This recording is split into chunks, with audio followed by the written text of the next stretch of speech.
So we want to welcome you. The Communication Department would like to welcome you here to our event, the Morphing Media, Embracing Change Online and Off. The event is brought to you by the Communication Department, and thank you for all students and others who came to the event. I'll give you a quick overview of what the event's going to look like, and then we'll do it.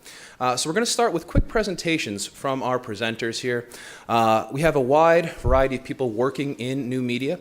We have people from Waging Nonviolence, a website that looks at nonviolent aspects of conflict resolution through media. We have EA Worldview, a leader in worldwide citizen journalism reporting. We have ThingX, a cutting-edge online alternative comedy website. And we have The Solid Verbal, one of the leading college football podcasts in the country. Or the world, I dare say. Is there anything in like Sweden better? I think. Right. So as you've noticed, I'm sure this is a collective group, and the theme is not the content. The theme is the form. The theme is the media.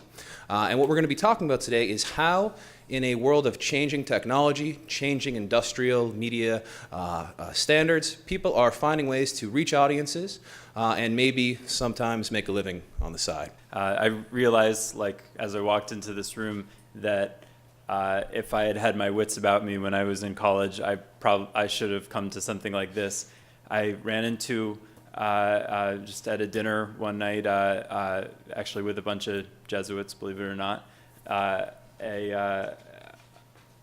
few other folks who were just getting started as journalists and who shared a common interest that I had in the back of my head, which is understanding how to tell the stories of resistance movements around the world. You know, I'd been following them, I'd been interested in this, but we didn't really know what we were doing at all. But we learned together. And we started out by creating a blog, and it was a really powerful example of how if you work around a community of people who are committed to doing one thing really, really well and supporting each other and strategizing about how to get those stories out, you can reach you can reach the larger media outlets that might seem like a totally different world from these little blogs.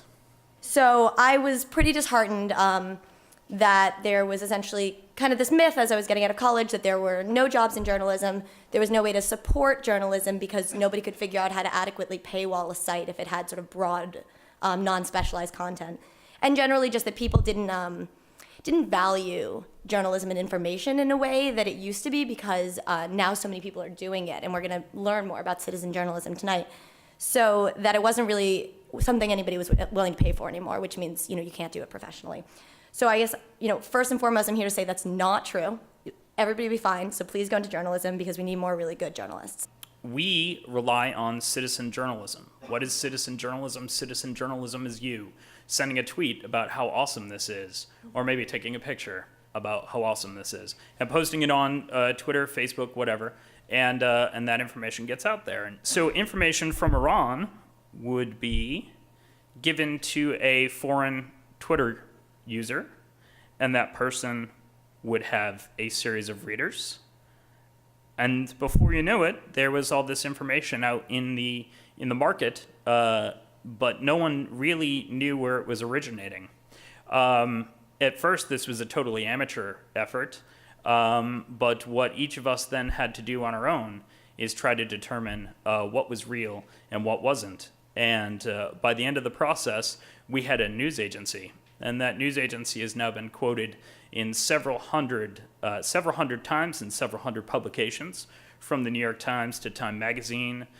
We've been on CNN, NPR, all these things. Basically, the deal is I think it's sort of indicative of the way that a lot of industries are changing how they create content, how they how they think about interacting with their audience, whatever that audience might be. The old system would have been to hire us to, make a pilot, like for a TV show for them. And instead of doing that, they basically spent the same amount of money to hire us to just come up with a wide variety of ideas and just sort of throw them out there and see what sticks. And so we're basically operating as sort of a comedy think tank at this point for Adult Swim, and with the idea that we may partner more closely with them in the future. That is Allow not it. part of the presentation. Allow it. There we go. We started back in 2008, sort of on a whim, because we wanted to do a college football show. No more, no less. Dan was out in Los Angeles. I was in Eastern Pennsylvania. And we met virtually while we were both working for Sports Illustrated. Dan was doing video, and I was doing a written article. We realized if we talk to people, if we talk to guests, if we talk to other writers out there, and if we said, hey, do you want to come on our podcast? I do it from my mom's house in Eastern Pennsylvania, and Dan's on Skype in Los Angeles. Do you think you might want to come on and talk college football with us? And to our surprise, they all said yes. So we decided, all right, let's see where college football is hot, and let's see where the people are who are coming to our website. And let's see if we can target people from states, guests from states where college football is hot and people don't know about us yet. So we did our best through all sorts of technologies to find a way to target the people who might be interested in what we're doing but just don't know about us yet. Good night.